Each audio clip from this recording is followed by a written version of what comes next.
Welcome to the Develop Yourself podcast, featuring my dad, the best coder ever. You know what really boils my potato as a software developer? Boot camps that don't teach unit testing. I don't know why. Why don't they teach this thing? No clue. But one of the biggest complaints I get from people that graduated from a boot camp is that they had no clue how to write unit tests. Of course we do this at Parsity. Of course we do. I mean, why wouldn't we? But you may be thinking, wait, what are unit tests? Why should I write them? How do I even get started? They require a big mental shift. And if you don't even want to listen to this episode, hey, just go down to the show notes, grab the unit testing free course. I promise you it's going to get you further than watching a bunch of YouTube videos. It's really quick stuff. It's hands-on. It's going to get you to where you need to be. So if you're out of here by this point, hey, totally fine. Grab it. Have fun with it. This is going to be a pretty short episode. I really just wanted an excuse to give you this cool thing and help you out along your coding journey, because I know a lot of mid-level and senior developers that don't know how to write unit tests either. And it's important for a few reasons, which we're going to go into. First, why do you want to write them? What are unit tests? So unit tests are a way to test code through other code to make sure that the functionality that you expect works the way you intended it to. For example, let's take a really trivial function that you might write in JavaScript or some other programming language. You write a function that accepts a string, and it's supposed to see if that string is a palindrome. So is it spelled the same way forwards as backwards? Think taco cat. Think Bob. Think, I don't know, whatever other palindromes you can think of out there. Brain freeze right there. Taco cat is my favorite. So you have a function, and it will compare the string, and it says, is this string a palindrome? And it'll return yes or no. And you might think, okay, simple, right? You write it. Now, how would you test that works? You could put in a bunch of different palindromes. What about this scenario? What if you need to not take in the casing of the letters, for example? What if taco cat could have a capital O, a lowercase a, and a capital C? Would your function still work? What if you wanted to ignore spaces? So there are different variations of how this should work. And you could keep this in your head, or you could write it in comments and expect that other developers would just follow along and play along, or they could introduce changes that break the expected functionality. And one way to catch that and enforce that the code works the way you expect is through a unit test. So you write some additional code, which will run all sorts of variations and weird arguments through that function, making sure it works as you intended it to. Why is this really important? Because the more complex the code you write, the more chances that it could break. And sometimes you're writing mission critical software. Think about a pacemaker. Think about credit card transactions. Think about hitting the submit button on a site like Airbnb where you want to reserve a house or something like that. Imagine if you press that button 5 times in a row. What's going to prevent that from just, getting 5 rooms or something like that? People would really be upset, right? If they press the button and that happened. So to avoid these kind of mistakes and to make sure that the code that we write does what we want it to do, we write tests to do it. Have I sold you yet? Have I sold you on this? You might be thinking, whoa, I got to write more code to do it. Even if you don't see the benefit yet, here's some other reasons you just want to learn how to write unit tests. It's basically an expectation in the industry, especially nowadays. Really, every company that takes software seriously, or even the places that generally didn't used to do this, they're starting to adopt this testing approach. And it's just kind of expected that you have some sort of automated tests happening nowadays, whether that is literally an automated test that runs every time the code is deployed and goes out to the web. But more often, we have a lot of unit tests where developers are expected to write code that tests what they've written. This is just an industry standard, which is even more mind-blowing that most boot camps just kind of skip it, but I get it. I don't want to just rag on all boot camps that don't teach it because we don't teach things that maybe other people feel like are really important. I would disagree, but we do teach unit testing, and we actually have a full course on it as a bonus that teaches you even more modern unit testing practices, but really requires this mental shift to just understand that, yes, when you write code, you should expect that people are going to use it in weird ways, right? Imagine your users have all thumbs for their fingers, and they're just going ham on your application. You want to expect that they're going to do unexpected stuff, and you need to test against it. So even if you don't care about writing unit tests, or maybe you don't even care about the quality of the program you're writing, if you're on the market as a developer and you want to get hired, you want to increase your hireability, you're going to need to write unit tests. Feel really strongly about that one. That's why I made this thing free for you to take in the show notes so you can get started. And let me tell you a little story.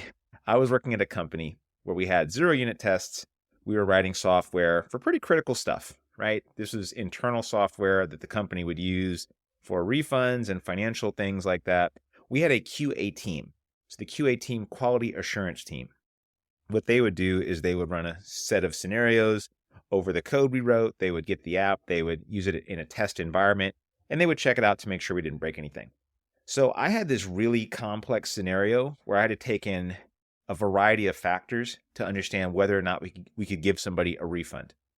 And the problem was it was working for like all scenarios but one. So imagine there's like literally 20 scenarios to test. So this young woman at the job would take what I had written. I'd say, okay, I'm done. Check it out. She'd run through 20 scenarios and be like, you know what? Still not working. This one's now not working. And so we'd go back and forth and back and forth. We did this for literally days.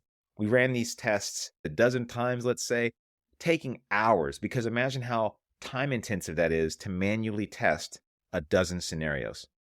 Not efficient at all. If we had unit tests, a way where we could have written these out in code and decided we're going to test all these different parameters, we're going to send them into the functions that you're using, and we're going to test the output. We're going to give all these functions an input, and we're going to test the output.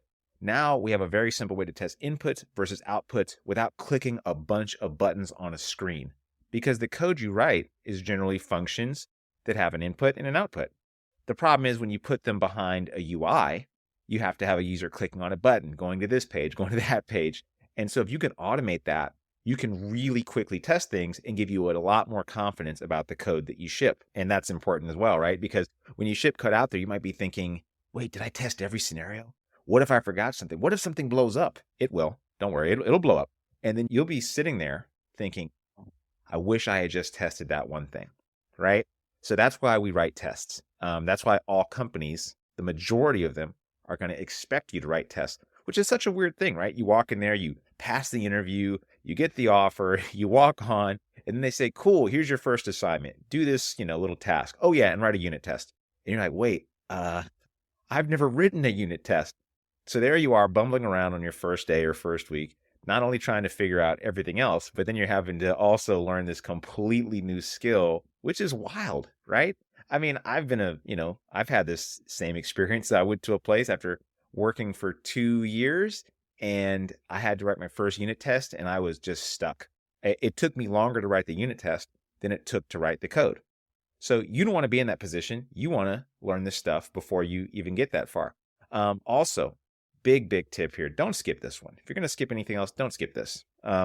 When you get the dreaded take-home exam, I say dreaded because I'm not a fan of these. Some people are. So here's how most junior jobs or most developer jobs in general are going to test you. You're not going to likely get an algorithm and data structure question. That is not the most likely scenario based on my conversations with literally hundreds of developers. And we have a few developers that I'm working with right now that are in the interview stages, some at Parsity, and some are just other people that I've grown to know over the years from like LinkedIn. I ask them, how's your interviews going? What they usually get is a variation of a take home. So the company will give you a set of instructions and they'll say, build this application and deploy it and send us the link to the code or the link to where it's been deployed. And we'll let you know whether it's, passes our criteria for hiring you. And often it's a black box, meaning you don't know how they're going to grade this thing. It always takes way longer than it's supposed to. I'm against these because it feels like it's basically asking somebody for free labor. And having a person spend like 8 hours of their day just build something that you don't really get any feedback on, I really, really don't like it. I also know it's reality. I also know that a lot of people prefer this. They prefer this rather than going and coding in front of somebody, which leads me to, that's the other most likely type of interview you'll get, is coding something in front of somebody else. They'll say, let's build a React component that fetches some data and displays it on the screen. And let's maybe write a unit test for it. Or we have some unit tests that need to pass in order for you to move forward. It's another very typical scenario. So the way you beat this, the take-home exam at least, the way you beat that take-home exam is by adding a unit test.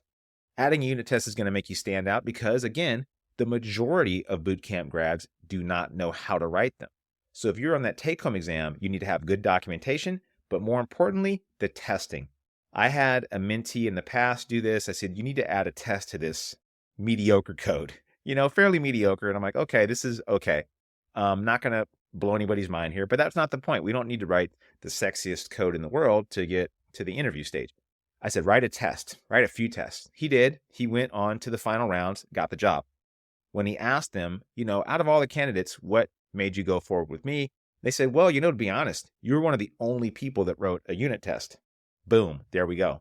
I've also been on the other end of the table as a hiring manager and looking through people that have take homes and other code they submitted. And when they have a unit test, immediately I'm thinking, oh yeah, we got to bring this person in. There we go. Have I sold you? Yes, hopefully. Grab the unit test course in the show notes. Do your first unit test. There's tons of resources out there. The libraries I like using the most are Jest, React Testing Library, Vite, spelled V-I-T-E, and what else? Mocha, Chai. There's Supertest. And in the examples that I'll show you in the show notes, it's using Jest and JavaScript. And if you don't know enough to do those yet, don't worry. You should probably join us at dev30.xyz. Hopefully that was helpful, and I'll see you around.